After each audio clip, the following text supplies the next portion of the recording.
anak ibu tentang tema yang baru yaitu masa aksara atau zaman sebelum penulisan. Nah, ibu harap anak ibu semuanya sudah mempersiapkan diri ya. Silakan dibuka PPT yang ada di classroom atau materi tentang masa pra yang ada di buku paket kamu.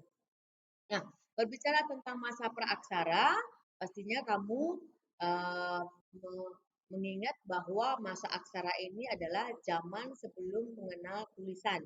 Nah, berarti belum ada tulisan pada masa itu. Pertanyaannya, apakah ada kehidupan pada masa praaksara?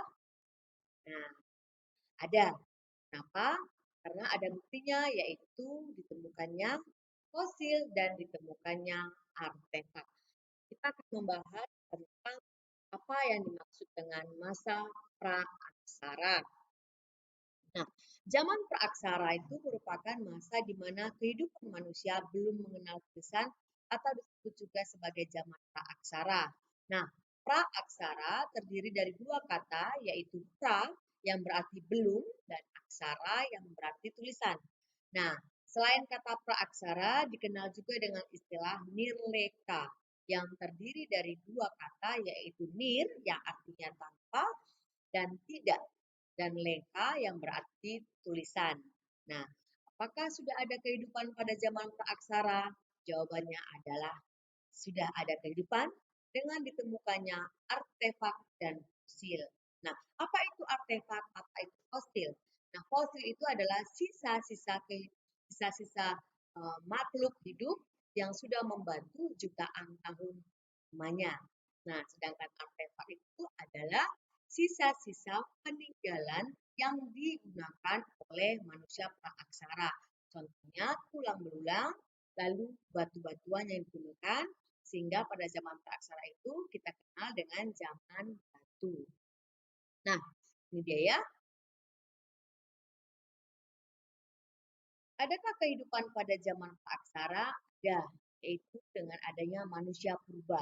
Nah, tentunya kamu tahu ya, manusia purba itu adalah manusia yang hidup pada zaman prasejarah.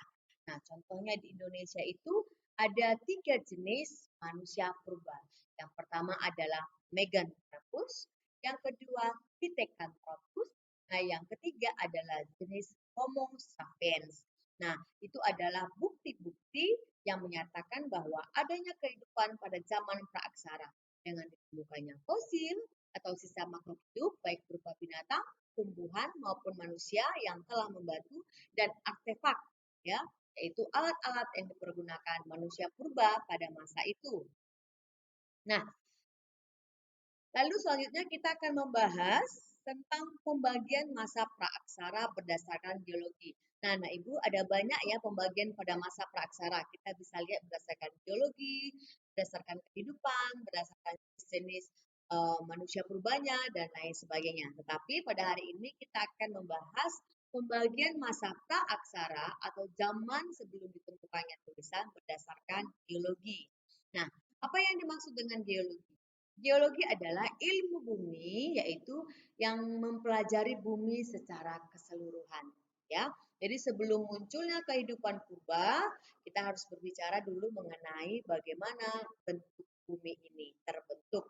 Ya, nah berdasarkan hal itu terjadinya bumi sampai sekarang dibagi ke dalam 4 zaman. Ya, nah zaman-zaman tersebut sekaligus merupakan pembabakan prasejarah yang terdiri dari yang pertama itu adalah zaman Arkaikozoikum ya. Itu merupakan zaman yang tertua. Nah, berlangsung kira-kira 2500 juta tahun yang lalu ya. Nah, pada masa itu bumi dalam proses pembentukan. Jadi permukaan bumi masih sangat panas sehingga belum terdapat makhluk hidup yang tinggal di bumi. Nah, ini dikenal dengan zaman Arkaikozoikum ya. Lalu yang kedua adalah zaman Paleozoikum. Nah, disebut juga sebagai zaman primer. Nah, ini zaman ini berlangsung kira-kira 340 juta tahun yang lalu ya. Nah, zaman ini ciri-cirinya ditandai dengan terjadinya penurunan suhu yang amat drastis di bumi, bumi mendingin. Nah, pada masa ini juga makhluk hidup pertama kali diperkirakan muncul yaitu makhluk bersel satu. dan tidak bertulang belakang seperti bakteri atau sejenis amfibi ya. Itu adalah jenis kehidupan makhluk hidup yang pertama yang ada di bumi berdasarkan geologi. Lalu yang ketiga yaitu zaman Neozoikum. Zaman Neozoikum ini berlangsung kira-kira 60 juta tahun yang lalu. Jadi kehidupan ini juga sudah mulai stabil dan berkembang beragam. Nah, perlu diingatkan ya, proses pembentukan bumi ini tidak berjalan prosesnya itu cepat ya, tapi memakan waktu jutaan tahun yang lalu ya. Setiap proses dari satu zaman ke zaman yang satu itu memakan waktu jutaan tahun yang lalu. Jadi prosesnya sangat panjang ya. Nah, zaman Neozoikum ini dibagi menjadi beberapa bagian ya. Yang pertama adalah zaman tersier dan zaman sekunder. Ya, jadi ada dua.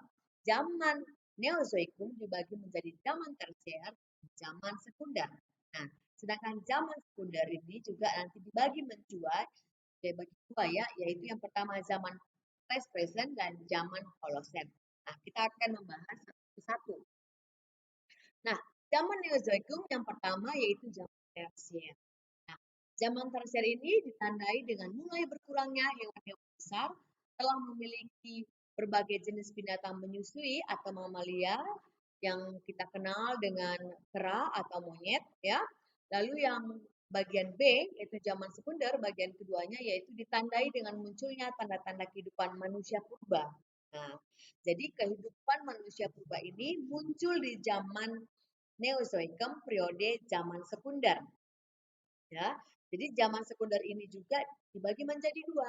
Yang pertama adalah zaman Pleistocene atau zaman es atau dengan glasial. Yang kedua adalah zaman Holocene atau aluvial, ya, atau kita kenal zaman interglasial. Nah, yang pertama masa Pleistocene. Nah, masa Pleistocene ini adalah masa yang ditandai dengan mulai mencairnya es kutub utara karena perubahan iklim yang ada di bumi. Nah, proses ini berlangsung sekitar 600.000 tahun yang lalu. Nah, pada masa inilah kehidupan manusia mulai ada, ya. Lalu yang kedua adalah zaman Holocene atau aluvial atau interglasial. Nah, masa ini ditandai dengan munculnya Homo sapiens, ya. Nah, Homo sapiens ini adalah jenis manusia purba yang sudah pintar, ya. Jadi ini merupakan nenek moyang bangsa manusia modern, ya. Jadi Homo sapiens merupakan nenek moyang manusia modern saat ini. Kenapa kita katakan demikian? Karena ada beberapa ciri-cirinya yang hampir mirip dengan manusia modern, ya. Nanti kita akan membahas tentang Homo sapiens ini pada tema yaitu jenis-jenis manusia purba di pertemuan berikutnya. Nah, masa Holocene ini berlangsung sekitar 20.000 tahun yang lalu, ya. Anak Ibu, itulah dia pembagian masa prasejarah berdasarkan geologi. Nah, Ibu harap kamu dapat memahaminya dan untuk lebih paham lagi silahkan dibuka buku paket. Nah, sekarang anak Ibu silahkan cek tugas-tugas kamu yang ada di classroom. Oke, selamat pagi dan salam sehat.